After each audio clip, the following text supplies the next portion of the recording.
You're listening to the RMPodcast, the official podcast of Red Moon Productions. Here are your hosts, Brandon Davidson, Keith Cheatham, and Sean Sebastian. Enjoy.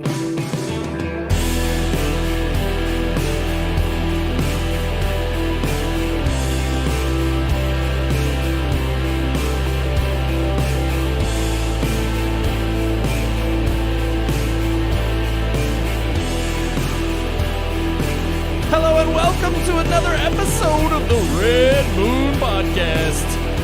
I am one of your hosts, Brandon Davidson, alongside, no, it's not our normal new host over there. That's somebody different, you see. Our normal new host is gone! He's missing in action. We came back from the lake without him. We did. Yeah. He didn't make it. He didn't make it back from the lake. He's gone. He drowned. Well, there was a tragic otter accident. Oh, that's right. Yeah, we were there, and we encountered an otter while at the lake. Doesn't happen often, but there was an otter bathing on a rock, chowing down on a snake, just enjoying himself. He was having a good time. Sean was like, "Oh, otters are friendly. I'm gonna say hello," and he got close and. You know, he started clapping at him, and I think the clapping just triggered the otter, and it went straight for the jugular. So we tried to do what we could. Yeah, we tried to save him right there on the rock. I'm tried wearing to a different tell shirt him. this week, by the way. Yeah, you are. I'm wearing the gray one, the unofficial Red Moon. It's not the yeah. the official. I tried to warn Sean that I just thought, otters you know, are the, why not break up the terrible news of Sean's death by an otter by talking about my shirt. I just didn't want to talk about your shirt. I was going to talk about the dangers of otter trespassing, you know, it's akin to touching prairie dogs. You just don't do it. You don't do it. You don't do it. I mean, you know, prairie dogs spread monkeypox, and And you know, otters kill you by cutting your throat. Yeah, It's crazy. They're vicious animals. You don't get near them. Two things you don't do. You don't snap at them, and they won't snap at you. Yep. Don't touch prairie dogs. And they're slippery. Don't clap in the at water. otters. Yeah, don't do it. I like that. That's good advice. Don't touch prairie dogs. Don't clap at otters. No, Sean actually, we got back from the lake Sunday. We did. It was a long, great week, but of course, you know, he's got a family. He's got some things to tend to, and he wants to be at home with them this evening. And we were like, hey, man, completely understand. You've been gone for a whole week. I've been gone for a long time. You need to be with your fam for many years. And and also some other news. Good news. There's news. Your dad had surgery today on his knee. Yeah, he's not dead. No otter got Sean him. died. No, but yeah. No, my dad's knee is doing well. He had knee surgery, knee replacement. They've had to work on this knee for about the third surgery, I think. It's just been a ridiculous process. But he is recovering well, and so he may be watching with us. I'm not sure. I can. Well, you know, Roger, if you are, thank you for tuning in. He said he was going to try to watch because he's still in the hospital right now. We hope your recovery is fast and quick. Yeah, he's still in the hospital bed. He said he was going to try to watch, but he didn't know if he would be able to stay awake, and I don't blame him. I don't blame him. He was up early this morning to get there. So he'd been waiting a while for this surgery. Oh wow! Yeah, so I'm glad he's going to be hopefully up and mobile pretty soon. I know he'll be happy that the pain is gone with his new knee. He'll be able to run marathons and do cartwheels. Glorious. If only. We can only hope. It's going to be fantastic. Glorious. Well, and you know what? I'm going to put it out on shout right now. You should. I am asking you to commit on this show. Okay. And if Melissa is tuned in or if Jacob's watching, who was at the lake with us too, if he can tell Melissa, I'm challenging both of you all. You all talked about it throughout the lead up to this last May. Yeah. But this coming fall, we're getting closer. That's when training season starts for the next year's mini, which is the Kentucky Derby Festival Mini Marathon. I already said I'd do that. You said you'd do it. You're committed. Melissa already said she too. We all did. All right, good. Yeah, so we got it live on the show, taped. You're committed to doing the mini marathon because it's cheaper when you sign up in the fall, come October, November. Yeah. So if you're willing to sign up in the fall and we start a training regiment to get you ready, you're willing to commit to that. Yeah. All right. Well, I didn't say I was going to commit to your training regiment. No, not to mine. Yeah. Just that you're going to do the mini. Yeah. Okay. Yeah. All right, good deal. Because I am going to try to stay on top of you all. You know what I mean? But I'm going to do my thing. No, that's fine. Even if I walk it for 8 hours. But I'm gonna give you all some good, tough love. I'm gonna try to stay on top of y'all because I know if I have to block your number, I will. That's fine. You can't block it forever. I know where you live. Yeah. And I'll be there on the window knocking while you're at work. And I'll just be like, you get out there and you train. I'm a stubborn person. When people start getting overexcited and hoorah, that doesn't motivate me. I tend to just go the opposite way. Okay. I don't know. Okay. You gotta belittle me. Be like, oh, you're worthless. You're because trust me. When That's you coming. when you tell me I can't do it, that's when I want to do it. Yep. If you try to prop me up, Well, you can. Then I'm like, nah. No matter, you and Melissa, I don't care how you finish. It's reverse psychology. That's what works for me. You got to tell me that you don't believe in me, and then I'll do it. So wait, when you tell me it's reverse psychology, is it really reverse psychology? I didn't say it was opposite day. I said reverse psychology is what works for me. I'm just saying. But if I have to reverse it in my head, you don't have to reverse. Yeah. Made this too complicated now. But no, I am committed. I'm committed to helping you and Melissa achieve this goal because you all said you would do it. And I will even say, I don't care how long it takes you to finish, as long as you finish, I will be there at the finish line waiting for you guys. Just like Jacob and Melissa were for me this year. They were there waiting for me, cheering me on, and I needed it. It was fantastic. It was awesome to have that support. But I will be there watching you all cross that finish line, no matter if it takes you 4 hours or 5 hours, however long it takes. I'm planning on taking 2 days. 2 days? Okay, well, you probably will get hit by a car because the streets will be open they won't at be that blocked point. off anymore. No, I don't plan on. Good Lord, I can't. Hey, I don't. 2 days is a long time. I'll challenge you. Yeah, I'll challenge you. Okay, and you tell me if this is a decent enough challenge. Okay, and we'll get on to the show. I know, but try not to be the last person crossing the finish line, because that's usually the one with the it's like it's either a truck with lights on it or an ambulance. Yeah, that's pushing the last person. I feel fairly positive I can be not the last person. Good deal. I've seen those old women out there. I think I can out power walk them. I think I can do it. There you go. I'm putting you to it. I want to see it. I can do it. All right, good deal. We'll all right. It's coming. Training season's about to hit. Fall is coming. We're told you to it. But we got a great show planned. We got some good headlines. Got a good multimedia segment talking about PlayStation, trying to get into the mobile gaming scene. But we're also going to talk about a movie that's been on the scene for quite a while. It's had some popular buzz. It's here's the thing. I think we're kind of late to the game. We are, because it's gotten a lot of buzz in terms of some smaller I don't know circles. If we're late to the game or just right on time, because it is getting a re-release in October. So I think we're right there to promote it for its second go around. All three of us, I think, have heard about this movie prior to finally watching it. We finally committed to sitting down and seeing it. I hadn't heard of it until Sean mentioned it. But, really? Okay. Yeah. I had heard about it from like two people at work. It came out on Netflix in March.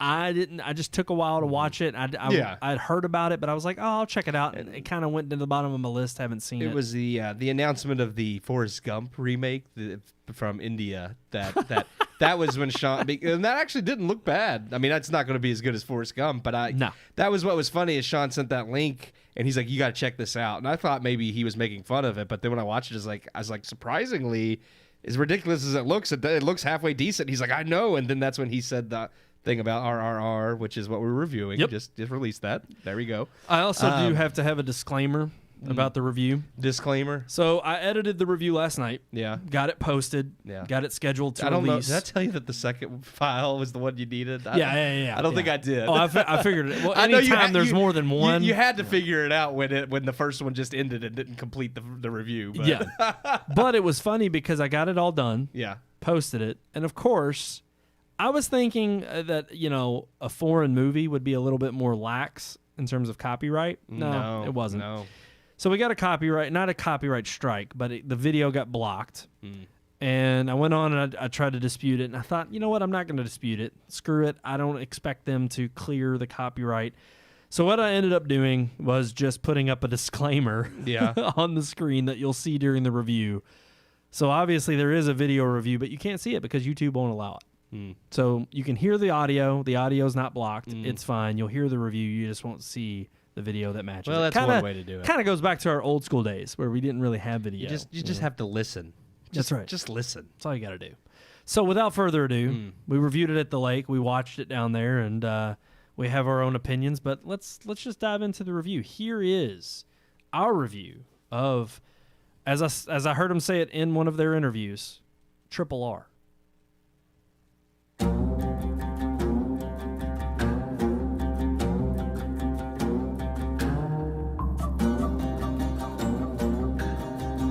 The state of the film industry has been derided by many in the last few years, with people tired of Hollywood regurgitating the same content repeatedly, with forced ideals and messages preached to you, or mindless franchise films choosing spectacle over substance. American audiences are beginning to discover alternative forms of entertainment. Whether it be American films produced outside of Hollywood's influence, or foreign works, non-Hollywood films are gaining traction. Boosting audience interest in foreign films are streaming services such as Netflix, which has licensed thousands of hours worth of content from overseas sources. One such film that has caught the attention of American audiences is RRR, an Indian Telugu language film. RRR has been making waves, receiving one of the largest releases for a Tollywood film in both India and worldwide. The film caught the attention of critics who have highly praised it. It has shown in IMAX theaters overseas and in limited Cinemark XD theaters in America, before finally landing on Netflix, where audiences have fallen in love with it. But what is it about RRR that has made it such a success? Telling a fictional story about two real-life Indian revolutionaries, Alluri Sithrama Raju, played by Ram Charan, and Kumaram Bhim, portrayed by Rama Rao, in their fight against the British Raj, the British force which occupied India from 1858 to 1947. The film highlights an undocumented period of time in which not much was known about each figure, and imagines them as having met prior to their historic works. The movie itself is full of what most American audiences think of in regard to Bollywood/Tollywood filmmaking. Action and set pieces are over the top, laden with explosions and ridiculous special effects, many of which are plagued with poor CGI. There is melodrama and dance numbers and tons of camp and humor. There is also, however, charm, a genuine look at serious themes such as friendship and sacrifice and fighting for freedom. Yes, there are over-the-top title cards and laughable moments with every action sequence, but much of this is also part of the culture of Indian filmmaking. And I never felt the film tried to take these moments too seriously. Yes, there's camp, but much of it is done for sheer entertainment. It may seem silly, hell, a lot of it is silly, but the excess complements the film more than it detracts. Even in its most melodramatic moments, including a best friend montage and overacted scenes of anguish and joy alike, much of the overtop nature complements rather than detracts. Acting ranges from serious to melodramatic or campy, just like everything else in the film.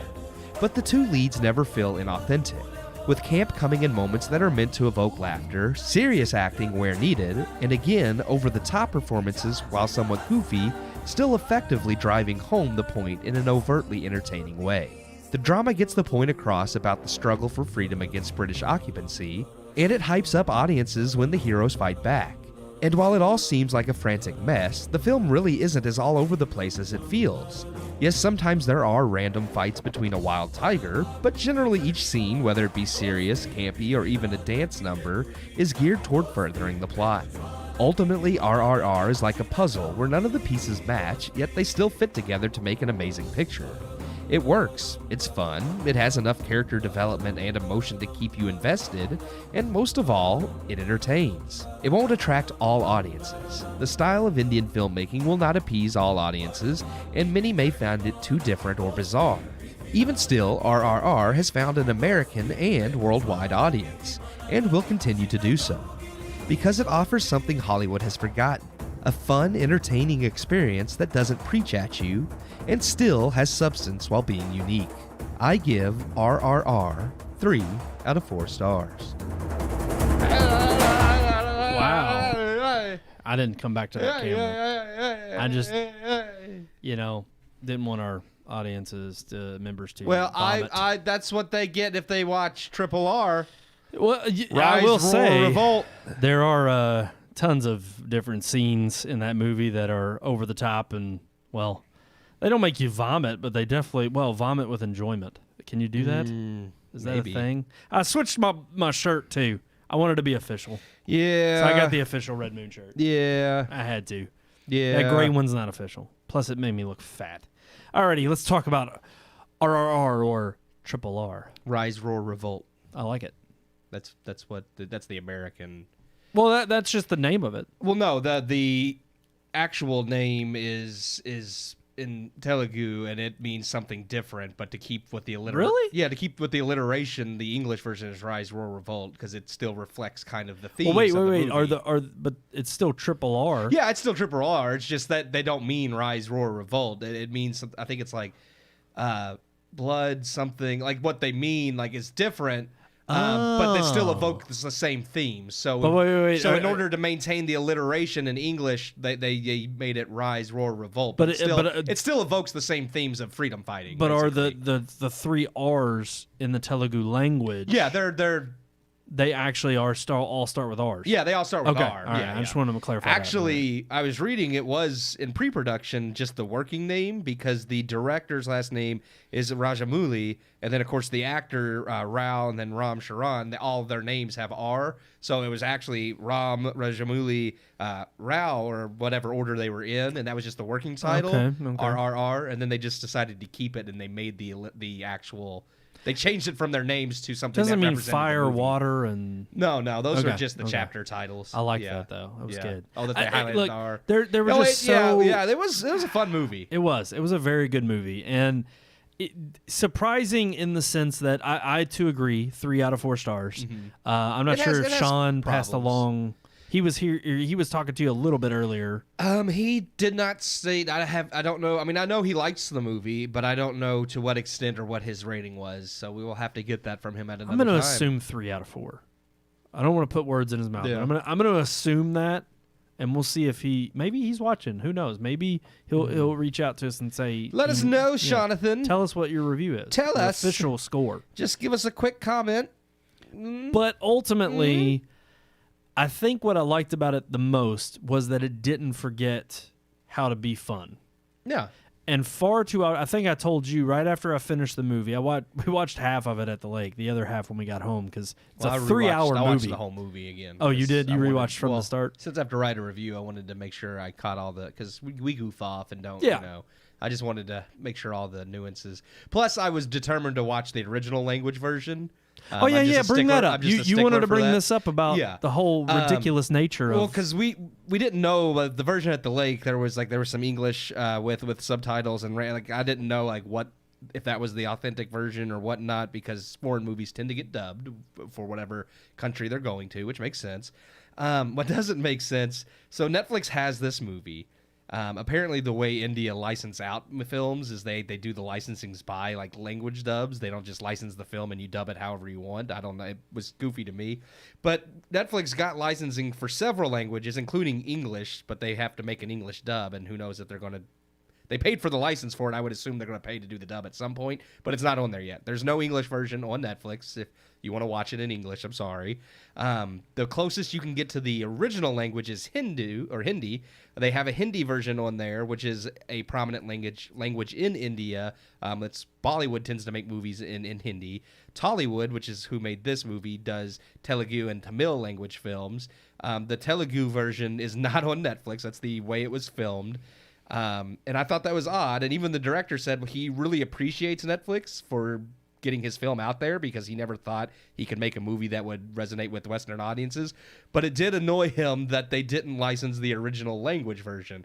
Now, the Hindi version does have the 2 main actors dubbing the movie in Hindi, so at least you still hear the actual actors. But yeah, none of the mouth movements match the languages. Yeah, and I was going to say, it wasn't until you brought this up that I the only way you can watch the Telugu version in the States is through the theatrical release. Yes. And that's very limited at this point, even though they're re-releasing it in October. Yeah, they're supposed to re-release it in October, but even still, it's going to be a limit. I mean, it's not going to be all over 50 states. While it is getting popular in a lot of reviews from people on Netflix, it's not a movie that's going to warrant a massive release like that. It is one of the biggest releases to come out of India, though. I did read that.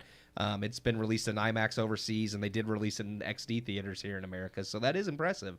And I mean, I do see why it is gaining popularity and why people are attracted to it because I mean it's fun, it's entertaining. Right. It does. I mean, sometimes yes, it is over the top a lot, but it does still hit emotional moments. It has substance. Well, it's like I told a couple people at work after seeing it. I was like, my thought is it doesn't tell any kind of new story. No. Story beats that are in this movie are something that you've seen before. Mm-hmm. There's nothing new. I mean, but anybody could say that since honestly, since you go back to the biblical era, it's like there's nothing new under the sun. Yeah. And truth be told, there's nothing new plot structure-wise here. But it still does a fantastic job of telling the story it does tell in such a not only cohesive manner and interesting, but in a bombastic cultural way that comes from a different country that is unique to not only that country, but unique to something you've seen before. And to me, honestly, it took me back to my college days when I watched a movie with my buddy Logan, our good buddy Logan, and another friend of mine, Andrew. We watched this movie called Ong Bak. Oh yeah, that's a very popular foreign film. It's good. It is. Yeah, it is. There's and I three remember, of them, I believe. And we actually started with 2. Oh, okay. And it was interesting because when I remember watching Ong Bak 2, and it's got these over-the-top action scenes, but they're done so well that it's just riveting to watch. And it's in such a different art form than what you're used to in kind of a gritty, real visceral, down-to-earth nature that you see in a lot of American cinema. Yeah. And even a guy at work kind of brought up the fact that it's like, you think about CGI even with regard to films we have here in the States and how they try to make something that's fake but look realistic in the sense that you can't tell that it's CGI, even though it's not real, whether it be a monster or something in Thor or whatever. The live-action Lion King, which was nothing but CGI. Which is not live action. It's not live action. It's freaking CGI. Yeah. But it's so funny how in this culture, there's definitely times where I think they're trying their best to mimic real life, but then there's also times where it's like they know it's ridiculous and over the top. Well, I think they also know like what their budget is, and they obviously aren't making movies at the same budget as a Hollywood film, and I think they make do with what they have in a way that they say, look, we can strive for hyper-realness and blow our budget, or we could do something where we acknowledge that maybe this is a little fake, but we go over the top. It's fun. And, I mean, that's what I loved about this movie was that even in the over-the-top moments, they still served a purpose to the story. Yes, some of it may seem silly to Western audiences, but even small details that I didn't know about because I'm not Indian, but these two characters are based on real revolutionary figures in India. The story itself is completely fictitious. It's not based on anything historic, but the characters were historic figures. And there were certain things just based on like kind of the lore and legends of like how people hype up historic figures. So like the one character Beam, there's the scene where like obviously he fights the tiger, and then there's the scene where he's holding the other character on his shoulders. Apparently like he was known for being very strong, so like that was part of the reason they highlighted a lot of those scenes with him where like he's just doing these superhuman things because it's just kind of part of the legend of that historic figure. And then of course the other character, I forget certain things they said he was known for, but they kind of incorporated in all of the over the top moments little things that we as Western audiences won't recognize because we don't know the history or lore behind these characters. But Indian audiences would get a kick out of it because it's kind of like our Fast and the Furious, only better done. I would argue this is much better. But still, the extent of this was on par excess. with the ridiculous nature of like Fast 5, not Fast 9. Yes. It has a ridiculousness to it, but it's fun. It always comes back to the grounded story, and I would argue that the characters I felt were better done in this than any characters in Fast. The characters in Fast and the Furious are all hollow stereotypes. Yep. I mean, they're fun movies, but there's not a lot of depth the there. emotion is very thin, and actually, and I would even say no, this is probably. I would say this is better than Fast and the Furious. It's weird in that regard. It's funny though because the over the top moments I think surpass that of Fast 9. Yeah. But they're still done in such a more They don't shoot anybody into space, so. But it wouldn't have surprised me if they did. Yeah. I mean, the thing is there's some parts in this film, again, I don't know, it's how you view it from a different cultural standpoint. Yeah, absolutely. And when you're going to Fast and the Furious, you expect some crazy stunts, but even some of the ways in which they're portrayed are not so over the top that it's literally sad that it's like, okay, no, you actually do want me to somewhat believe this is possible. Yeah. Even though it's absolutely ridiculous. Yeah. Whereas in this film, like, they're like, no, we know it's ridiculous, and we're going to go so over the top that it's just amazingly cool when you watch it. Yeah, so many of the fight scenes. I mean, even when Ram is first introduced in the film, and he's working for the British Raj, freaking amazing, and he's standing behind the fence while these people are rioting. And I mean, just even that over the top, like where he basically takes on this whole entire crowd of thousands of people. Awesome. It's ridiculous, but it's fun because you could tell that they don't expect you to believe that this is actually happening or possible. They know it's like, this is impossible, but it's fun to watch. And that's what I loved about it. And there's just so many. It's funny too, because I remember the guy at work who first told me about this was telling me. I was like, well, what kind of genre? What kind of genre is it? I was like, is it suspense? He was like, it's hard to explain. He's like, it's just an Indian film. He was like, he's like, it has musical elements. It has dance numbers. It's an action blockbuster, but I mean, right? That's the most generic thing I think you can label it. Honestly, no, really, yeah. I mean, honestly, it kind of makes me think of a Baz Luhrmann film here. Yeah. I mean, as many different directions as it can go, but. Obviously, the last entertaining piece of film, truly entertaining. Yeah, we liked Elvis. We reviewed it favorably on the show. Yeah. But by far, his most memorable work, and I think his best, is Moulin Rouge. Yeah. And honestly, if you think about it in that regard, it kind of fits in that same element of just over-the-top nature. Yeah. In that vein, at least. But I was really taken aback by the serious tone at certain points of the film and how down-to-earth it got. Yeah. But then immediately would follow it up with something bombastic and crazy, and yet it all seemed to mold and be melded perfectly well. Yeah. It did surprise me. It made me, again, just like watching a Kurosawa film, from that culture and seeing a different type of art or the same type of art, movie, filmmaking. Yeah.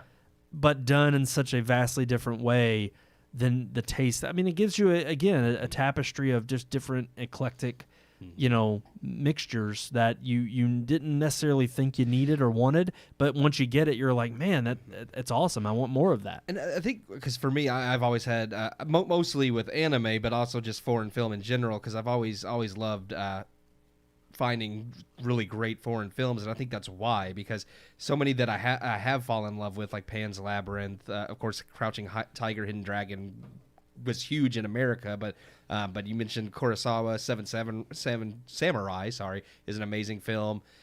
Devil's Backbone, which is another Del Toro movie. Yeah, I didn't even think about including Del Toro in there. Absolutely. Well, yeah, Pan's Labyrinth, I love that.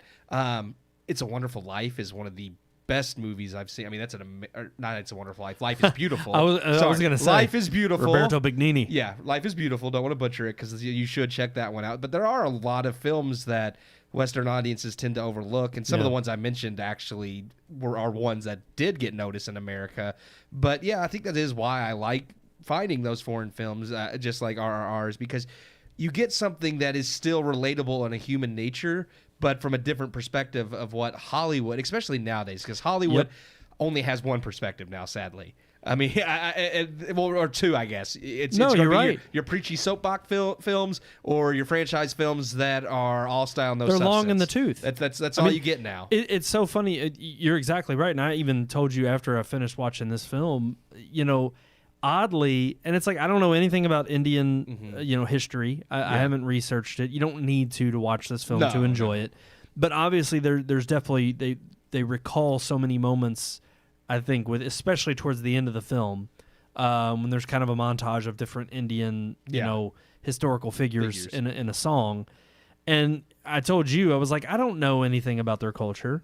If anything, it either leads you into wanting to know more about it, or it could be, if you do know, like I said, there's certain movies that we have here in America that would touch on a historical figure, and there's some that you can easily say across the board nobody would ever. Your Martin Luther King Jr.'s, your JFK's.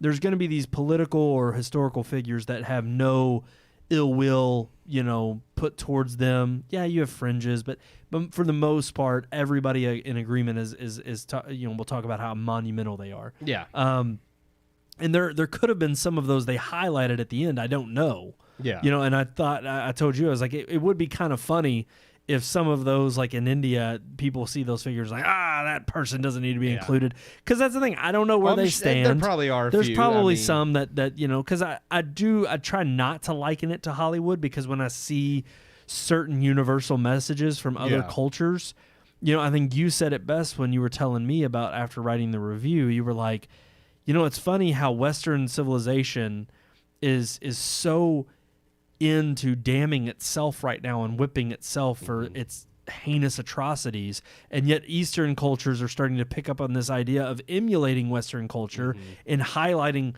the kind of breath of fresh air and the freedom that it's brought to the world, and in celebrating it in such a way that I felt like I was like, this definitely seemed like a patriotic film, in so much as it really kind of brought me back to even something like Top Gun Maverick as the most recent film in history or in memory that I can think of that kind of had, no, it wasn't this, America first, message, but it was definitely a patriotic, very much in salute to our armed forces and the Air Force and the Navy. And it's like, it gives you this idea of, okay, what it feels like to be proud.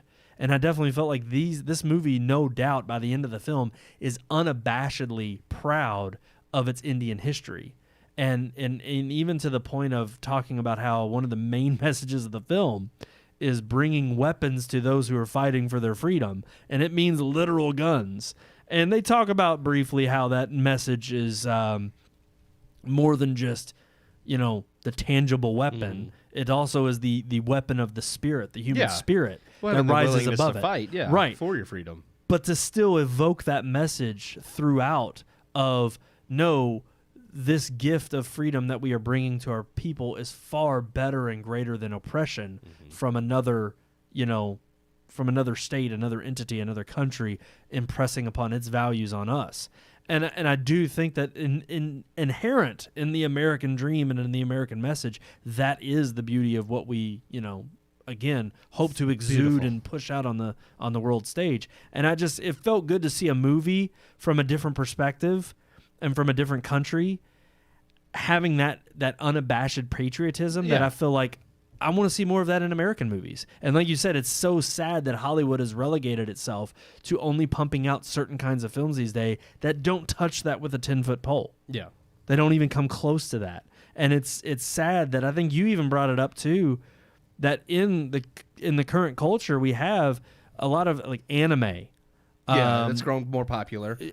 There are definitely other art forms within the world of film that are being tapped for their better stories, their better characters, simply by virtue of almost still connecting to that human level, that human spirit level that Hollywood has seemed to have forgotten. And people are turning to it. And I definitely think this movie falls into that category, no doubt. I don't know if you want to add any more. I know I talked a lot. I don't know that I have any more to add. No, it was a great film though. But I mean, yeah, I would suggest anybody check it out. If you're going to watch it, I would recommend doing the Hindi version on Netflix, since that's the best option available. But yeah, I mean, I think if you don't mind watching a foreign film that has mostly subtitles, I know some people can't do it, but if you don't mind that type of thing, yeah, definitely give it a go. And there are English parts. There are parts in English. Appreciated the moments when you do have certain segments of different languages being spoken. They allow it, almost like if you're having a Spanish film or someone speaking English, or an English film and someone speaks Spanish. We've gotten better about it. And I mean, yeah, you can. I could definitely say that's one negative of past Hollywood, when it was just like, we'll give them an Hispanic accent, but they won't talk in Spanish. Well, now we typically do relegate it to, no, that person speaks Spanish, so we'll have them speak Spanish and put subtitles at the bottom. And that's kind of what you get with this film as well. But it is definitely, I watched the Hindi version. I appreciated it. There's an amazing dance number in it. It's just a fun, entertaining film. I say suck it up, enjoy the subtitles. And I don't know.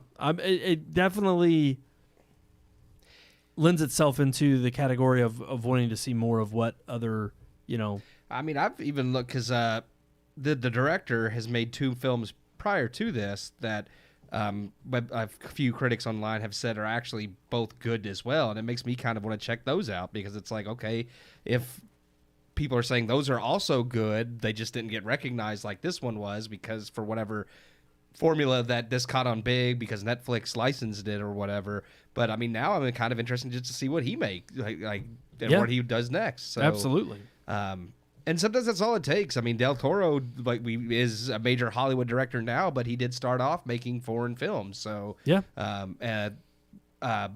is it Bong Joon-ho, who did Parasite, is now getting more offers and stuff besides just making Korean films. So sometimes, I mean, all it takes is one hit film like this making it big worldwide for Hollywood to, of course. Well, we'll give you a chance. We'll make you big because Hollywood has to make it look like they're the heroes. Right. Well, and I think that's kind of, again, it's so funny that they want to be the ones who drive that narrative home. But like at the end of the day, this diverse person an opportunity. Right. Well, and that's the thing. They look at it from that perspective, whereas the rest of us just look at it as, it's a form of entertainment that we enjoy. But I also think it's interesting that all of these other countries, regardless of having fame or status, and there's some who I'm sure would argue, no, I don't care to be noticed anywhere else. But obviously, once you get that platform of being noticed in, I think, American culture or Western culture, you do have I think a bigger status. So you become a bigger status symbol. You've made it.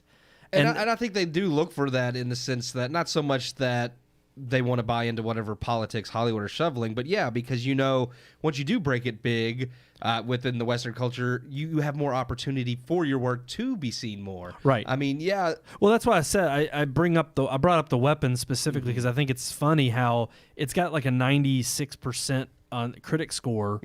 On Rotten Tomatoes, and I think it's hilarious that I'm like, if this were the same kind of movie made in America about American culture, it would be ridiculed. Oh, well, when Top Gun first released, I mean, it's praised now because audiences love it so much that they kind of it's overshadowed some of the left bad press. They backpedaled, but when it first released, there were a few articles that were like, "Man, it really glorifies the American military. It's kind of sickening." And then because it blew up so big, everybody kind of backtracked and like, "Oh no, Top Gun's an amazing sequel." And it's like, yeah, it's amazing now because you realize how many people love it. But I think too that so often we see this kind of. It's so funny because you could sit here and say that we're incredibly, narcissistic and self-centered as Americans, and it's like, rightfully so. I mean, it's kind of embedded in our DNA that we're independent. Whether it be us being stubborn and bickering amongst ourselves, or rather, it's like, again, go back to the Revolutionary War where it's like you can't tell us how to live, and I hate to say it, but it's like I think that's the other kind of aspect to this, amalgamation of approval. It's like when you break through that barrier that is American culture of that's true too, we have our own things we're interested in here and what we do. I mean, think about it with Star Wars. I mean, Star Wars is a huge success, but it's not really because it is worldwide. No. It is in the Western cultures, within Europe and here. But it's not popular amongst Eastern culture. But it's not. That's where you get your freaking Avatar. Yeah. But again, it's interesting that once you have a third party, or a third world, or not even third world, but just, another country from outside of our own sometimes borders. Third world countries can do something okay too, I guess. Yeah, well, that's why we celebrate them at the Oscars with foreign language film. Yeah. But no, and that's why I got to just best foreign film. Yeah. They ixnayed the language. And I mean, we'll see. I mean, I'm not going to give this any Oscar buzz right now, but it has garnered a few awards and it's been nominated for some Saturn awards. So I mean, it's definitely caught the eye of people in the industry for sure. No doubt they're wanting to pull that to get more because again, any filmmaker is going to tell you the same thing. I think that's partially which is why you re-release it in October because you want to keep it fresh on people's minds as award season's coming up. And any filmmaker is going to tell you the same thing. The idea behind making a movie is that you want as many people to see it as possible. Well, yeah. You want as many people to enjoy the work that you've created. And so, of course, they're going to just continue to try to get their voices heard and get this work of art out there. And, Netflix, I know, did them a great favor, and they're appreciative of that. And I have to say, at least in so much as Netflix is the only ones on the block so far that I think have opened the door to that kind of success to such a marginal, space. There's other streaming services have a little bit here and there. Mostly, I would say anime, because that's gotten so big. I know HBO Max and even Disney. I think I was reading they licensed the new season of Bleach, which blows my mind. So everybody's kind of playing catch up to Netflix now, realizing, hey, that's getting popular. That's bringing in subscribers. Markets here. So, yep. So it is interesting to see the competition amongst all these places. And speaking of, I guess we can start getting into headlines, because let's roll that headline open. Let's get into that discussion.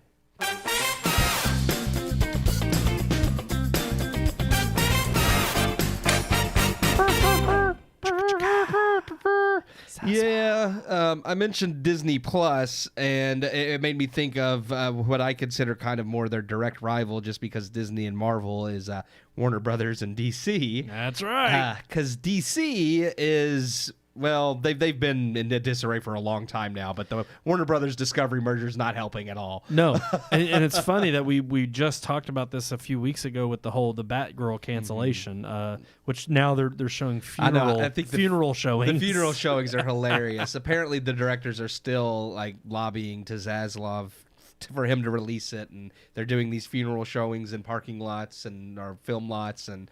Yeah, I mean, like anything, and with the internet, you made it. Days, like you said, you want it to be seen. Yes, of course, and you're proud of the work you've done, and of course, any artist is going to want it out there. And when the powers that be tell you no, it's going to fuel the fire even more. Especially at this point, it's like, what do you have to lose? I will give them this, because I know the article that you sent mentions that they would have had to spend at least another $50 million in marketing and distribution to give it a theatrical release. Because it was supposed to be on HBO Max, and they decided that it just didn't fit what they want for streaming films.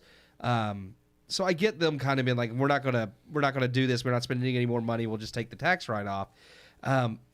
So I guess I can give them a little bit for sticking to their guns on that, because there are, in the same article, it mentions how there are some insiders who have said that they believe it was a mistake to do the Snyder cut of Justice League. Yep. Because they thought if they gave fans what they wanted, they would shut up and go away. But instead, now... You don't feed the beast. Now all the Snyder fans are no longer... They got their Snyder cut, so now they want to restore the Snyder universe. They want... That's right. And Warner Discovery's Zaslav said that's not happening. They're not going back to the Snyderverse. They're going a new direction. Well, and they even mentioned it back when the Snyder Cut came out. But then it's like you still have the confusion of... If you give a mouse a cookie, he's going to want some milk. But it's like you still had the problem at the time when the Zack Snyder Cut came out, that you had The Flash still being played by Ezra Miller. Yeah. Never mind all the controversy recently. That's still coming. Gal Gadot, still Wonder Woman. Aquaman is still played by Jason Momoa, and then you also still have, I think, who was the other one? They weren't keeping. No, they were not keeping. What's his name as Joker? Jared Leto. Jared Leto was Joker. What's his name is out as Cyborg, which, I mean, he kind of burned those bridges himself as well. I can't remember the actor's name. But you still had three major characters coming back to play. And then nobody knows what's going on with Henry Cavill. One moment they're saying, no, he's done. And then the next, I saw an article from Epic today saying there's rumors that they retooled The Flash and Aquaman to have a cameo of Henry Cavill as Superman. And I'm like, okay, you need to make a firm statement on whether you're keeping him or not. The whole back and forth. Here's what you need to do. He is dumb. And I'm going to tell DC just completely wipe the slate clean. Exactly.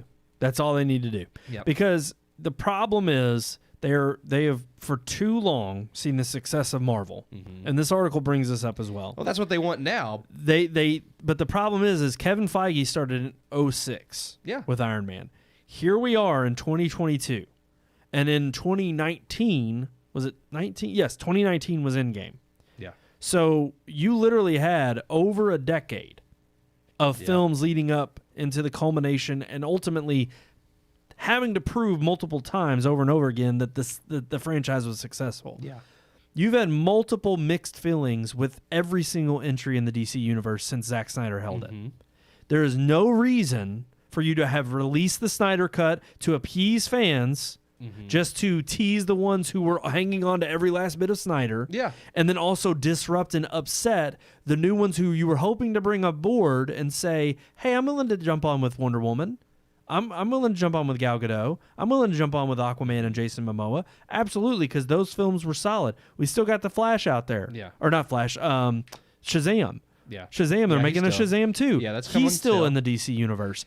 You have Black Adam coming out and that's, this fall. They want to keep Jason Momoa, Gal Gadot, because they're popular. So and that's why I think it's pretty much at this point I don't think there's any speculation anymore, because it can really be the only reason. It's why they are so adamant at holding on to the Flash despite all the Ezra Miller things. I think he's done. No, they don't want to keep him. He's done after I know, this. but I don't think they're going to. They want to keep the movie. Oh no, they're adamant because that's their launching point. That is, they want to do the Flashpoint storyline so they can reset everything and use it as an explanation on how you keep some actors and not others. So it's like, we do Flashpoint, we do the multiverse, we reset everything, but some actors get to stay the same because they're very determined. They even keep hyping the movie up. Even that article says all the insiders are saying The Flash is their best movie so far. I saw one thing today that I thought was ridiculous. They said early reviewers are saying The Flash is just as good as Nolan's Dark Knight movies. And I was like, no. So it's one of those things that I think they're intentionally trying to hype up The Flash by keep releasing these statements that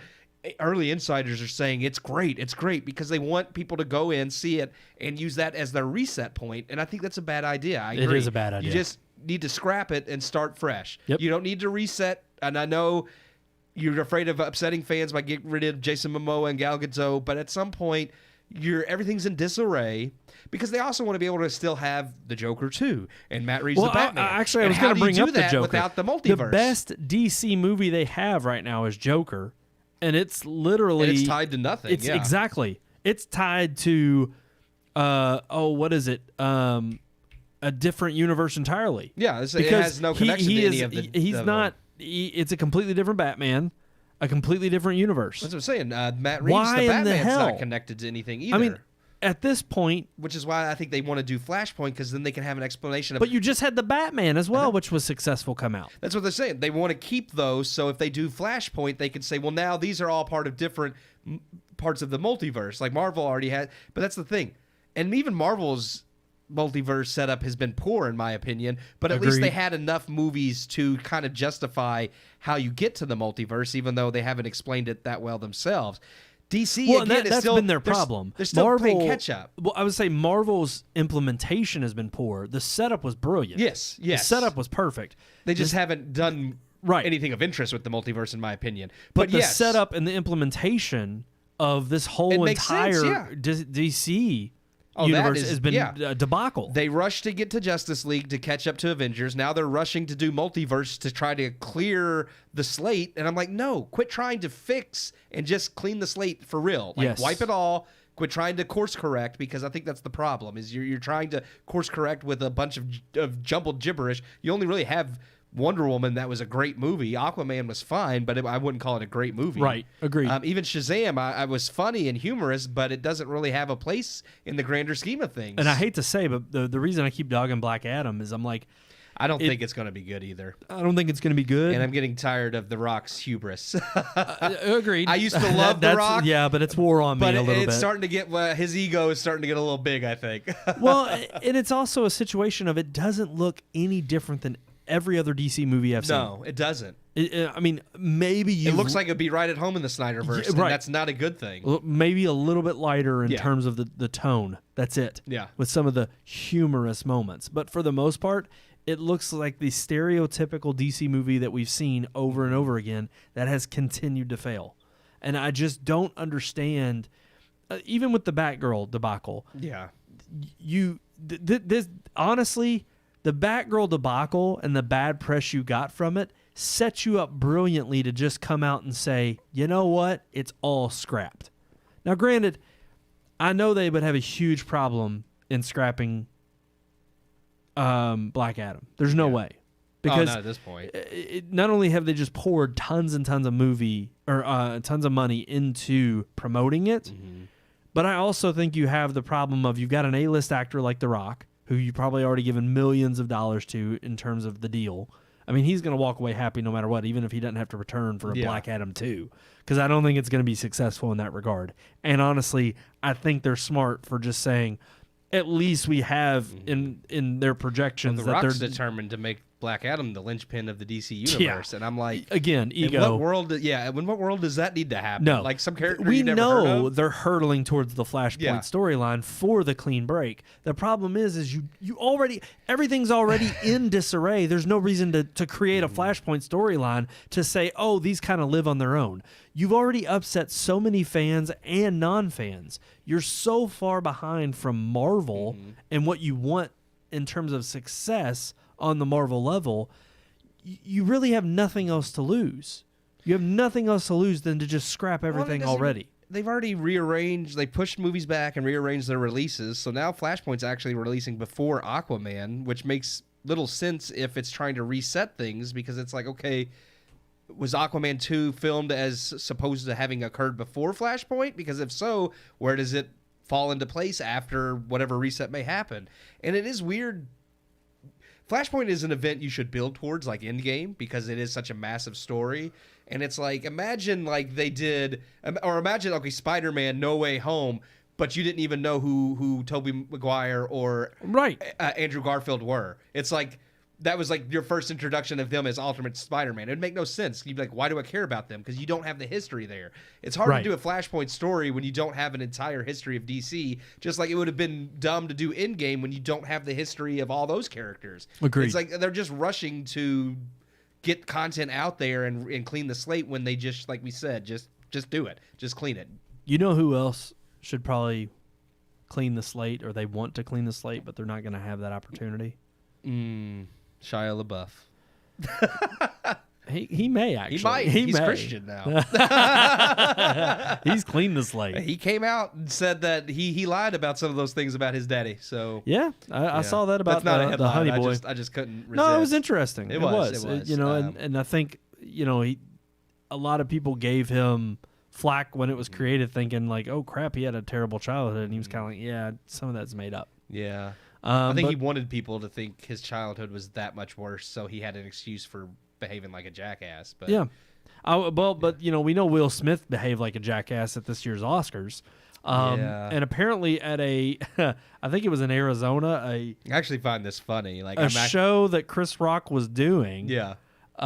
He said he recently joked on the fact that he was asked by the Oscars, apparently, allegedly, to host for 2023. And he turned it down because of the Will Smith slap. So I think it's kind of funny. He said it would be like asking Nicole Brown Simpson to return to the restaurant. And I love this. You should be able to joke about anything because Chris Rock gets that. No, but I thought it was hilarious. But yes, I agree. I thought the same thing. I was like, you know, I completely understand. Like, that is totally something the Academy would do. Let's have you come back, because then we can act like, look, there's no hard feelings. Well, of course. Maybe we'll even make a comedic skit about it, because you know they would. If he came back, they would do a comedic skit next year where somebody gets slapped or something. Well, Chris Rock would do it. Yeah. If Chris Rock wanted to. But again, I think Chris Rock is playing it from... He's going to make jokes where he benefits directly. Mm-hmm. When you show up on their stage, even if they allow jokes about it, because I think back when he did host not too long ago, he had even said something about, I got to create the jokes I wanted to. Like they didn't screen. I think almost like Ricky Gervais for the Golden Globes. Yeah. It was like that's they why didn't the screen Oscars it. Won't hire him. Which is funny because they would probably get a ratings boost if they did. Oh, they would. But it's like, and that's what they're doing with Chris Rock, and he knows that. Yeah. He's like, oh, you want me to come back and basically make it seem like everything's smooth and pretty much put your all's, you know, ceremony on point by saying, oh, cool, he's hosting, so everything must be good, right? And it's like, I don't see Chris Rock as being petty. No. I just see Chris Rock as saying, I'm not going to give you the benefit of the doubt. Yeah. You all were the ones that didn't step in and do anything about this. He still won a freaking Oscar and got to talk after he slapped me. He made jokes about, you know, how someone could get famous for being the victim, and I think that's exactly what he doesn't want. He doesn't want to play the victim and then the Oscars benefit off that. It's like, look, he got all that happened last year, but we're brought him back this year. Returning the favor for helping him out. Why should he play the victim to give you a boost in whatever, in ratings and in just Well, and even in Will Smith's recent apology that he came out and talked about, what was it, a month ago? He released a video on Facebook and he answered questions, and I'm like, I love that this isn't even live. This is still predetermined, and I want to be careful with my words, and I'm like, he still seemed bitter, and not towards the right person, which is not only himself, but I'm sorry, towards Jada, the way she responded or didn't, or the lack of thereof, the way that people in that room didn't respond at the ceremony. It's like he should not only be calling out his bad judgment in that moment, but the others that are responsible. And I don't think it's right for him to sit here and still point the finger at Chris Rock and say, now I've reached out to Chris, but Chris unfortunately hasn't, he hasn't returned my calls. Why would he? Yeah.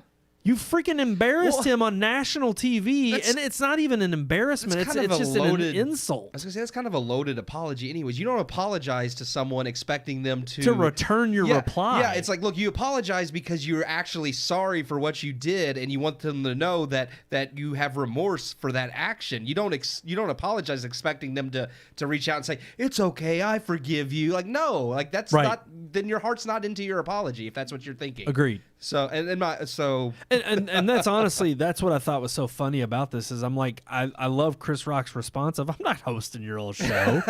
And mainly because he knows too, that's the only reason they would want it is, like you said, to play off the victimhood status. And again, to draw viewers of Chris Rock. So what's going to happen? Well, yeah, because gotta tune in. That gives them a viewing boost. Right. That's all the Oscars care about. They've been dying for years. Heck, last year they only had as many as they did because of the slap. Right. So. Last year, you mean this year? Yeah, well, last last ceremony. I'm referring because it'll be the new year when we get to Oscars. But I just think it's funny that, that's the only reason. Yeah. That's the only reason that they were, if anything, going to milk this for all it's worth. It's because they have nothing else to hang their hat on. Yeah. And if that slap hadn't have happened this year, it would have been just and even then, the ratings were abysmal. Yeah, they're still bad. The only thing was that it got shared, that moment got shared, and the ceremony became relevant for that reason alone. So they were higher than the previous COVID year, but that was it, and it's like, that's still bad. And that was what was that? Who hosted that year again? It was the three women. Oh, yeah, Wanda Sykes. No, that was this year. Yeah, that was this year. I don't know. Who was it the last year? They went hostless, didn't they? They did hostless, but what's her name introduced it, and it was god-awful, and they kept coming back to her. I'm forgetting her name.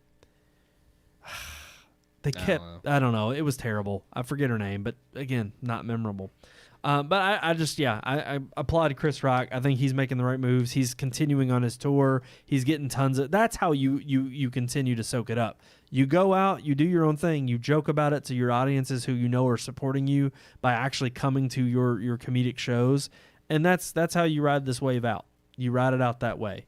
And Will Smith, I'm sorry, you're still not the victim, bud. Doesn't matter if Chris Rock returns your apology or not. Give it some time, more than a year. I'm sorry, but on that kind of stage, in that kind of public light, I don't think Chris Rock owes you anything right now. No.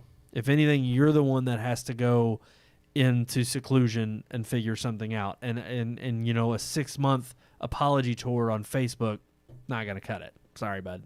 All right, one last headline. Yeah, this is pretty cool. It's pretty cool. Our buddy Jacob shared this news with us, and I was actually very thankful he did, because National Cinema Day is coming this weekend.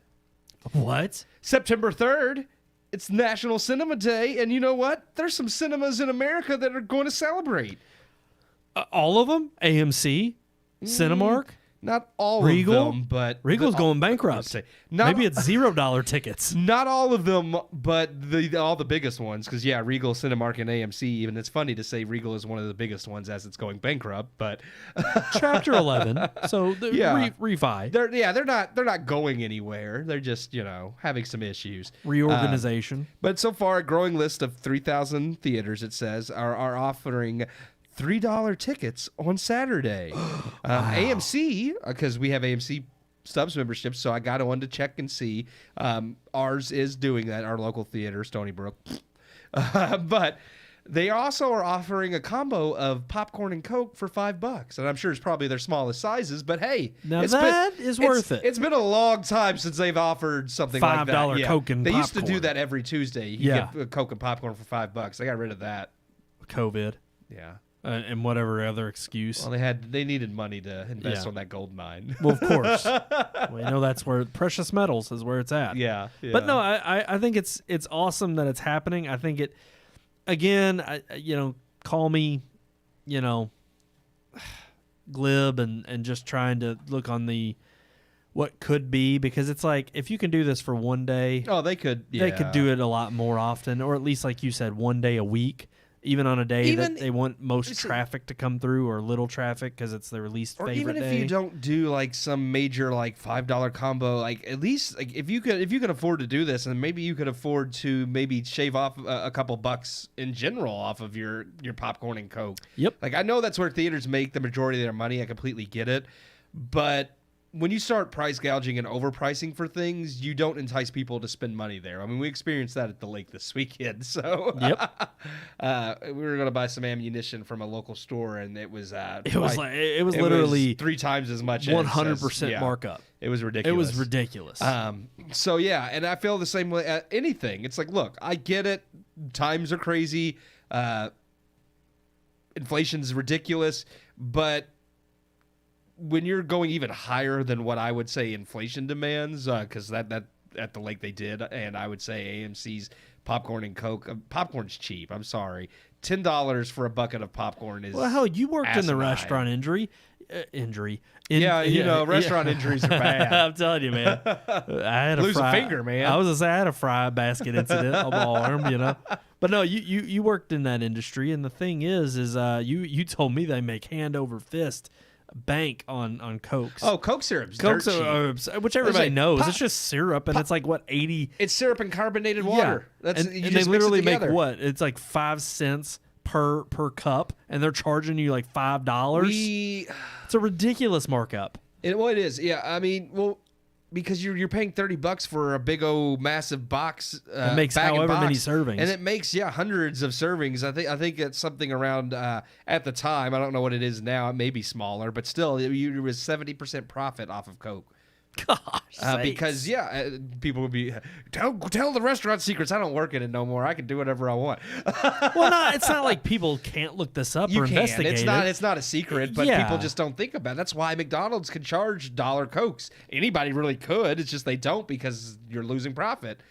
Right. And that's the same thing with theaters. I know they make most of their money off of concessions. I get that. But you don't have to price gouge. I mean, $6 for a Coke, $10 for a popcorn. Popcorn's not that expensive either. No. I mean, I can understand, hot dogs, I guess. I mean, if they're beef hot dogs, that would be expensive, but...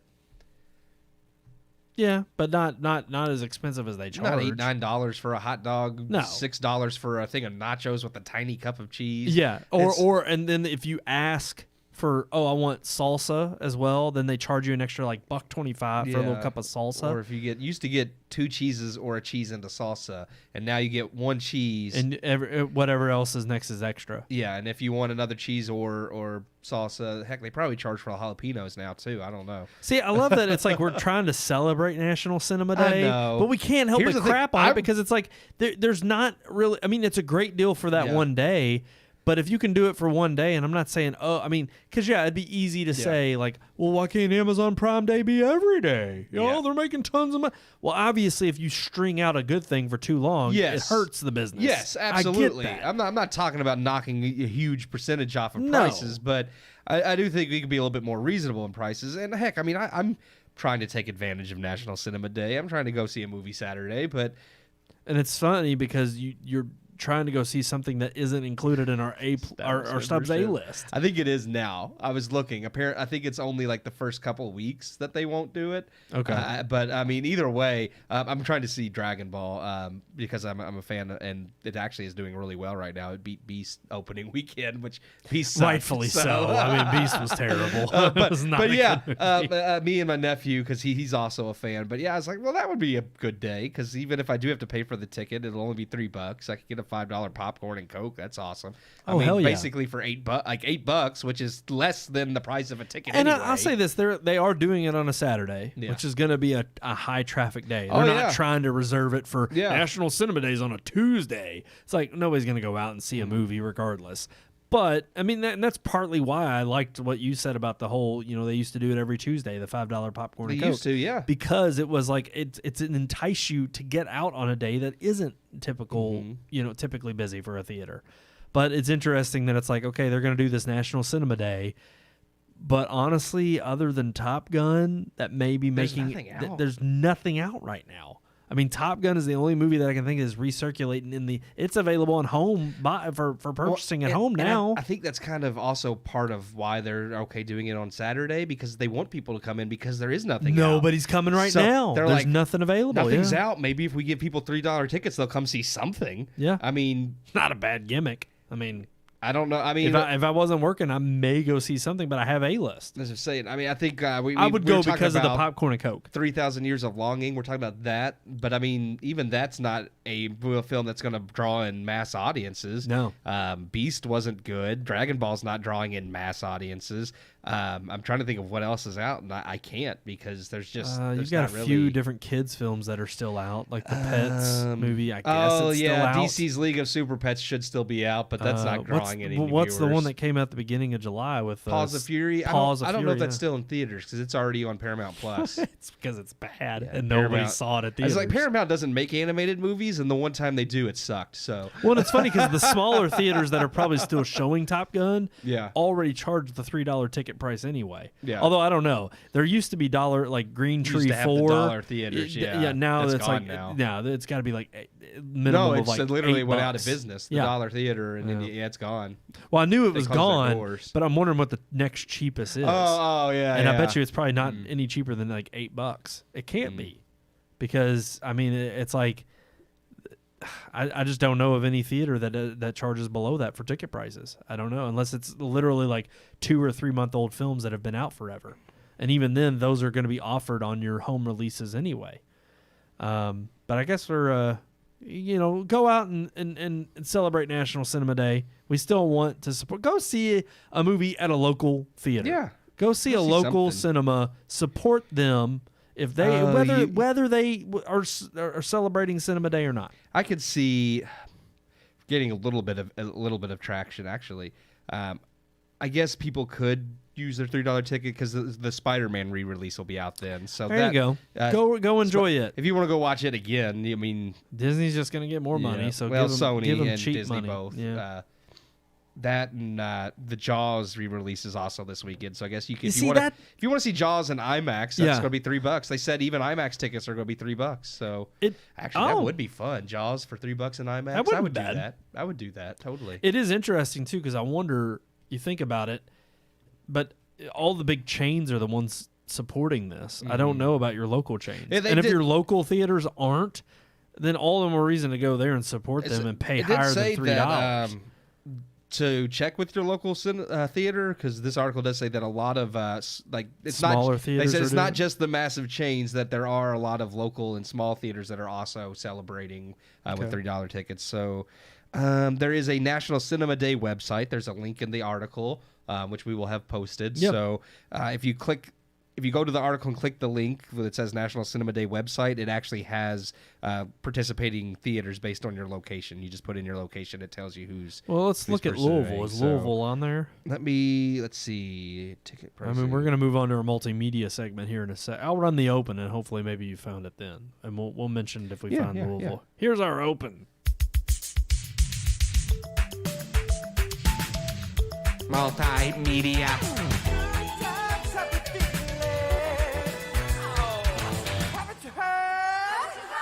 Multimedia. So you go in, you just type in your zip code or city. Okay. And it pulls up theaters. So it looks like none of ours except for AMC, Cinemark. Well, no, the big ones. The big ones. So Cinemark, Regal, and AMC, all of them in our area are participating, but I don't see anything outside of those. So Baxter's not. Baxter's not. Escape. Village 8's gone. I think it's but there's also the Escape Theater off of. I was about to say Breckenridge, but I don't think that's right. No, Bluegrass Parkway? No, that ain't right. I can't remember. Yeah, I don't know. But it's only AMC, Regal, and Cinemark in our area. So we don't, no, sorry, anybody in Louisville. You got to go to the big ones. You got to go to the big ones. And it really, again, I would only go to AMC because of the Stubbs A-list, and you get a $5 popcorn and Coke. Yeah. But, I mean, hey, well, if you got $3 to spares, I mean, and you want to go, there's Cinemark Preston, Cinemark St. Matthews, and Tinseltown. There's a bunch in the area. So, yeah. I mean, and we've known from recent ventures that those have, pretty good theater going experiences now. So, or go see something in IMAX. Yeah, let's talk about PlayStation. Jaws, that's what's in IMAX right now. Yeah, let's talk about PlayStation looks to go mobile with a recent purchase. Yeah, there's some interesting things going on. Sony's trying to they've been making moves. I shouldn't say trying. They're making moves. I've not been impressed by all of them, but I think they are trying to go in the right direction with, we've seen their new model on PlayStation Plus. We have some skepticism of that, but they're trying. They purchased Savage Game Studios, which is a mobile game developer. It looks like they're wanting to break into the Android/iPhone app universe of, I think, curated specifically for those platforms. Well, they said they already have one AAA title in the work, though they didn't say what that is. Well, and you almost have to believe and venture that it's going to be a PlayStation branded IP. I would assume, whether it's Last of Us or Horizon. Well, it's kind of like when Nintendo, God of War, a few years ago, launched theirs, and you saw Mario. Was it Run? I don't remember anymore. Yeah, Mario Run. Mario Run. They did the Animal Crossing on mobile, Mario Kart, and I mean they've all been fun. I tried out all of them. But after a while, it's just kind of the same old. Well, it's funny because thing. I appreciate Nintendo for getting, they went into that with a plan of we want to curate the experience, and Nintendo's always had this history of making sure that their IPs are protected by their own stamp of approval. It fits the Nintendo brand and image, but I feel like it takes a backseat to their biggest. Which granted, I don't expect PlayStation to pour tons of resources into the iPhone I'm apps not expecting and a take away from God the of War, right. But it is still a little bit unnerving because you're like, well, if you're going to go so far as to purchase a game studio, I at least see better leverage from PlayStation than say Nintendo, where Nintendo is kind of spreading resources within their own corporation to say, we're going to have a team that focuses on iPhone apps or Android apps, specifically mobile, whereas PlayStation is doing what they've done best in the past, which is a studio that's geared directly towards already in the process of saying, we know this platform, we've made games. Now, I haven't researched anything about Savage Game Studios. I don't know anything about them. I don't know what they've made before, whether it's been successful or not. But I do know PlayStation's record when it comes to Sackboy Run. It wouldn't surprise me if Little Big Planet's one of them. Actually, that would transfer well to mobile, even though I make a joke about it. I just hope that they do something that, obviously it's going to be geared towards mobile devices, and Nintendo did that. But while I don't expect the full experience of a PlayStation game, I hope they give us something a little bit more than what Nintendo has done, because really, once you play it for a few hours, Mario Run gets old, Mario Kart gets old, because they're not the full experience of playing a Mario game on Nintendo, or you a Mario immediately Kart hit game a paywall. Yes, and it's like, this is immediately for cash. You want to do this? You could play for 20 more hours to get coins, or you could pay $80. No, and here's the thing: I expect microtransactions. It's sadly the name of the game on the platform that you choose. But just like they've been frowned upon in console gaming, the same should go for iPhone and Android apps. I'm sorry, but just because you're making something for that platform, and most continue to push the fray or push towards that into that fray in that regard, I'm like, hey, okay, PlayStation, this is your opportunity to do something different and to have a studio that you've purchased now that is in line with your other studios in terms of Naughty Dog, Insomniac. One thing I love Sony for, and the reason why people still, I think, purchase PlayStation primarily, are those exclusives that their first-party studios create. And most of the time when PlayStation buys a studio, they're buying those that already have a track record of making great games. Yeah.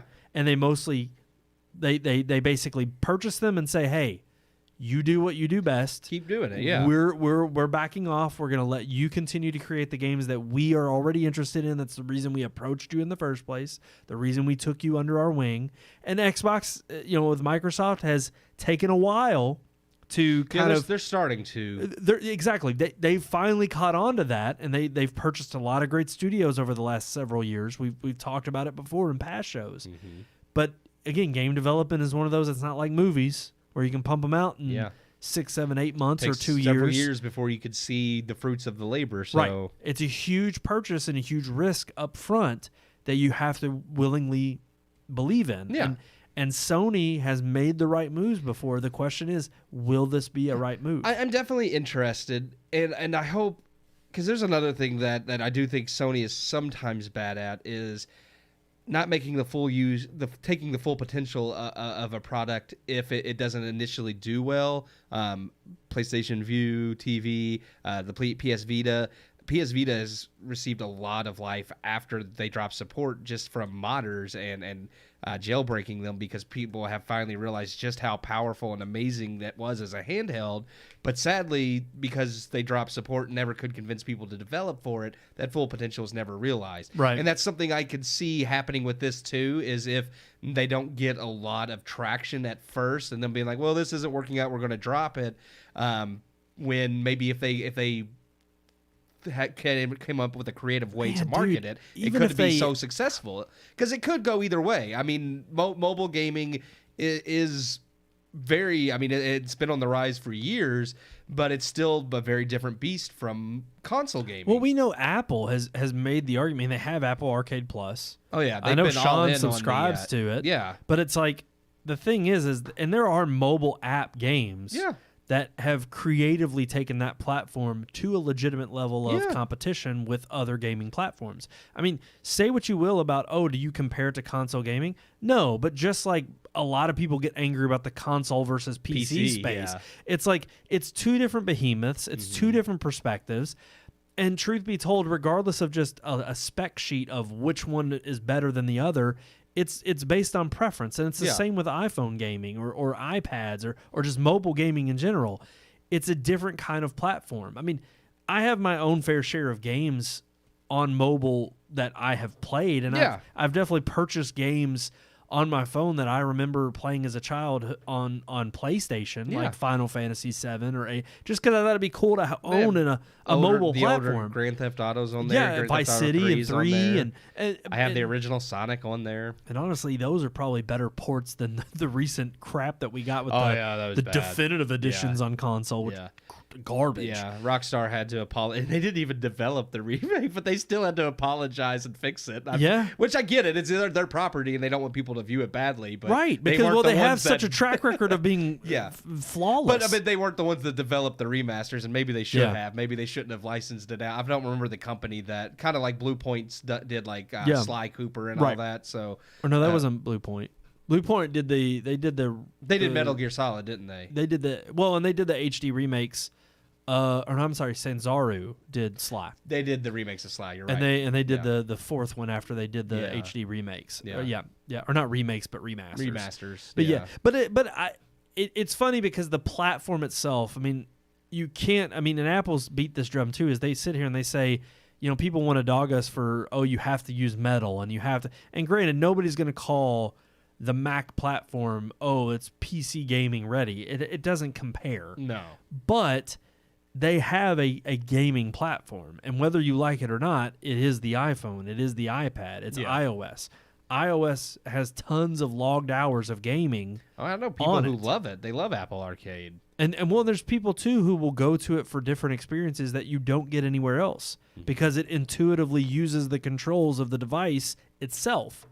And I think that to me is what I have in question with PlayStation buying the studio. Maybe they're going after a developer that knows handheld and mobile devices to the extent that they want them to use their IP. Because I'll be honest, we have another article that we learned about tonight of potentially PlayStation trying to, again, reach beyond just the console space. Yeah. We've seen many of their first-party ports, such as Spider-Man, the Insomniac title coming to PC, God of War's coming to PC, and the great thing about these ports have been that while PlayStation has been slow to bring them to the PC, when they have brought them, they've been highly praised. They're modified and well tuned to the platform.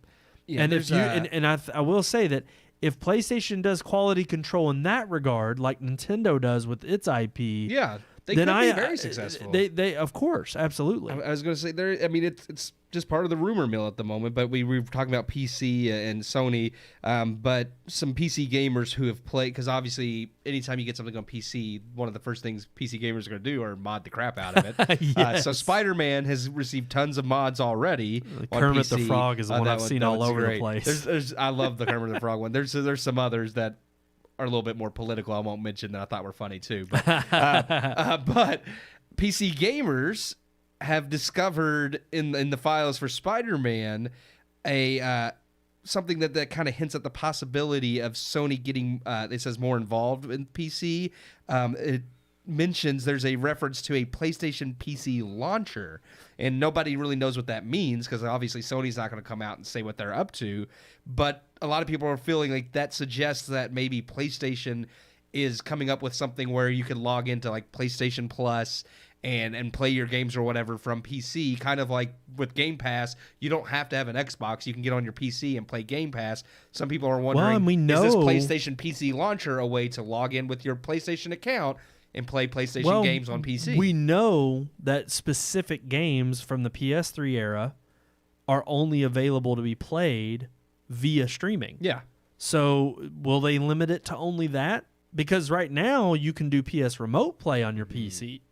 But that is specifically logging into your PlayStation at home, using your home network to then transmit over the internet to wherever you are remotely. And the lag there can be dependent on both where you're at remotely playing and your home network. I've streamed games on like PlayStation games really well. Like I will say they're stream not the PS Now, PS Plus, PS3 games. I mean, if you do remote play, and I've played Demon Slayer that way. I've played Death Stranding that way on my iPad. Demon Slayer? You mean Demon Souls? Demon Souls. Demon Slayer's that's an anime, right? Yeah. I just want to make sure. That's an anime. I played Demon Souls that way, and that's a hard game to play streaming because if you don't have the timing right. Oh gosh, yes. But Death Stranding I played that way, and it actually worked really well. I would say the streaming aspect in that regard was really great. The PS3 streaming has some bugs they need to definitely work out, which is odd because terrible. How do you get one right and the other one wrong? Way back in 2014,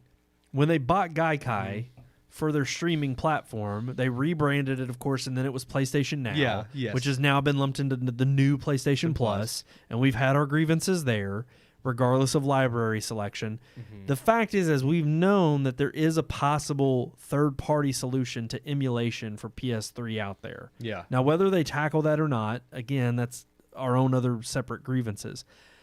But even if it takes not only the PS3 library of streaming that can only be accessed through the cloud, but even if it takes your other library games from streaming instead of on your home console to streaming off of PlayStation servers, almost in an Xbox Game Cloud kind of way, to a PC or to even a mobile device.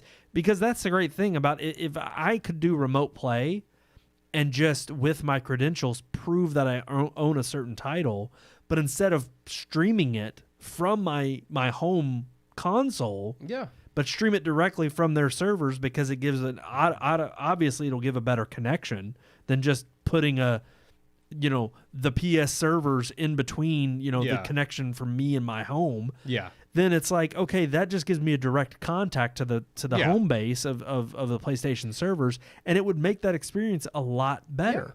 Well, and they said that but we already have seen with the PlayStation 3 streaming how bad that is. How bad it is. And it is weird because, like I said, if I could play Demon Souls and Death Stranding streaming a PS5 or PS4 game, but they can't even stream PS3, I can't make sense of it. It's like I don't understand how Sony can botch that. Right. It does say that the files they found in Spider-Man are currently inactive, which makes sense. They don't have a PC launcher app yet, but it does also suggest that if they are looking into making this, then they've already have things in current PC ports to go back that they can activate later, so that you can launch your PlayStation Sean, from there. I think he even responded when we were talking about it. He was saying back and forth about how this could even just be alluding to something almost like Steam, or the Ubisoft. And again, store. This is all speculation EA based Play. on some. I mean, there's all these different store fronts for these different huge publishers and Valve, distributors. Which is Steam. There's all these different ways in which they get games to you. Steam's kind of a catch-all third party. Yes. They're very much like it. Obviously, is the behemoth in the PC front, and in fact, it gets a lot of flack, but a lot of people flock to its, the way it's done things because it's supportive, community base. And Valve's always been that way, but they've been at the forefront of a lot of, I think, whether it be the Steam Deck in terms of taking your PC library on the go and having everything, but all these other publishers have tried to create their own storefronts. But then again, they try to, I wouldn't say nickel and dime you, but to force you into their wheelhouse of how they want you to buy things. They want you locked into their ecosystem. Right. Like Microsoft, I mean, part of the whole thing with Game Pass and focusing on that instead of console sales is because they want to lock you into the ecosystem. They're willing to sacrifice maybe selling a few more consoles if they get you locked into only being able to purchase from Microsoft anyways. Right. They're already getting your money. And all companies are going to do that. Right, but I could see PlayStation... One, doing that being more so the direction they go in with this PS launcher. I think that's more or less what it alludes might to. be, Then, basically whatever PC ports they bring to the table, that's how you access it. So that way they still receive most of the revenue. Yeah. Because let's think about it. Steam is getting a cut because you're on their storefront. Any developer or publisher is going to want to try to negate that. If you're a bigger publisher that can distribute your own content, you're going to get the cut 100%. Yeah. So why not force people? And PlayStation, as long as it's taken them to put, The Last of Us is one of their biggest IPs in terms of exclusivity, and it's not available on anything. Yeah. It took them this long to get freaking, I told Sean too, I said, Ghost of Tsushima is another one that I could easily see being a PC port. Oh, yeah, And it easily going that direction. But with Spider-Man and God of War being two huge ports but have been successfully received, I think that's another thing that PlayStation wants to do is they know they're not bringing these exclusive console releases. They're not coming to PC anytime soon. They'll come to, God of War is probably the most, the most recent in terms of when it came out as the exclusive versus the PC port. Because I think Spider-Man released, it might have been in 2018 or 2019. I can't remember. But it almost seems like 2 years that they wait until it comes to PC. Yeah. And they're obviously very selective. 2018 is right, but Okay. I'd have to look. Yeah. So actually, it would have been the longest. Like God of War would have been because it came out in 2018 and it released, I think, last year or early this year on PC.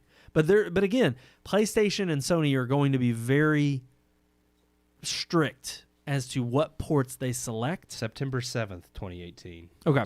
So yeah. Spider-Man, yeah. So they're going to be very particular about how they port, and they want to control that quality. Yep. And they want to make sure that the PlayStation branded, because now it's PlayStation Studios.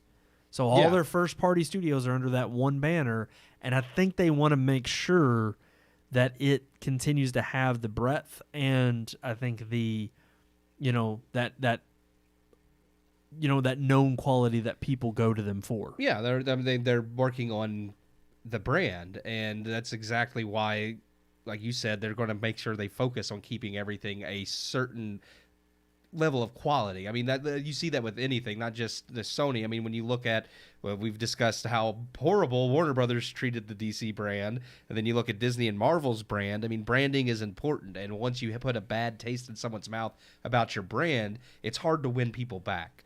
Yeah. You can't, once someone turns away from you, it is extremely difficult to get them to come back to you. I think, too, with Sony, we know that they are also intent on making sure that, again, their bread and butter is consoles. Yeah. They don't have a dog in the fight with regard to PC. That Microsoft gets part of that. They get that claim to fame. Extra Yeah. cherry on top really is PC for Sony, because well, they know that's they're not going to their... try to find ways in which they can still benefit from I mean, part of their reason for doing this and bringing God of War and Spider-Man and other first-party exclusives to the PC is, hey, this opens it up to a whole new audience that is probably not a console gamer, but gives them these experiences to either, one, bring them over to the console to get it even sooner, possibly buy that in, or, again, we're still reaping the benefit because it's our studios that are getting the money via, PlayStation. And again, I mean, this is all speculation based on some files some people found in a game. So, I mean, nobody really knows what any of this means yet. Yeah, time will tell. But, yeah, we can be hopeful.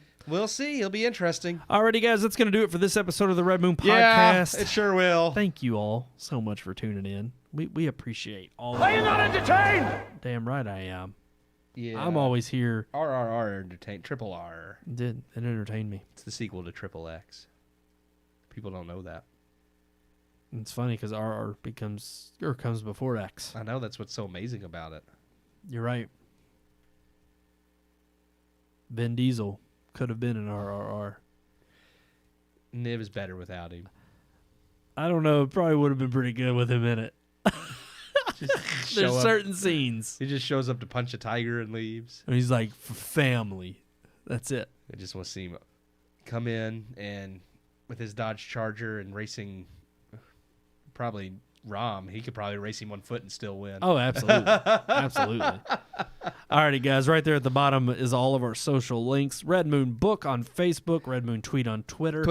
And Red Moon Pics on Instagram. That's pictures. You can just search for Red Moon Productions on YouTube. On the Find our YouTubes. channel. Like, share, subscribe. We appreciate all the love. Thank you all so much for tuning in. But if you just want to send us a comment, a question, a concern, a criticism, have a query, email us right there at the bottom of your screen. What's that? Where? Right there, Keith. Right here? You got it. Oh. That's it. Would it be RMPodcast at redmoonproductions.com? Just beautiful. Absolutely gorgeous. That's right. RMPodcast at redmoonproductions.com. Sean will be joining us again next week. Again, he was out with his fam tonight. Yeah. He needed some time away The from us. commanders will command him to live again. They will. Those Indians will bring him back. They're commanders now. Oh, yeah, that's right. I'm sorry. Whoops. My bad. Until next time, I'm one of your hosts, Brandon Davidson, alongside not our normal new host, our original host. He's gone. He's gone? You're gone?